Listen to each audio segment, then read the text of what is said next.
At sabi naman nyo, sa batas ninyo, malinaw ang parusa. Ang problema po, hindi yan ang nangyayari sa ground.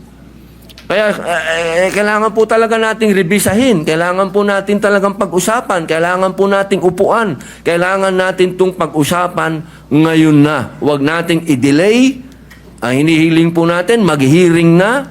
Pag-usapan na po ito dahil nangyayari na po natin. Dahil kailan lang yung rape doon sa Quezon City na pinatay yung bata na 8 years old. Ngayon may kinukwento si General Bato po, si Senator Bato na may pinatay lang na pinasok doon sa bahay. Scholar, sinaksak. So, sunod-sunod na po ito, sir.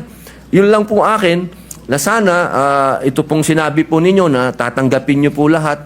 Pag-usapan na po natin sa hearing at dito po sa entablado at magkasundo na po tayo para yung taong bayan po, alam nyo naman po, siguro naman naniniwala naman po ako na pwede tayong mag-meet sa gitna.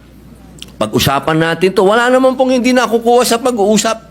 Ang kailangan lamang po tanggapin natin na may problema sa ngayon ang kabataan dahil sobra na pong bata ang mga nakakagawa ng heinous crimes.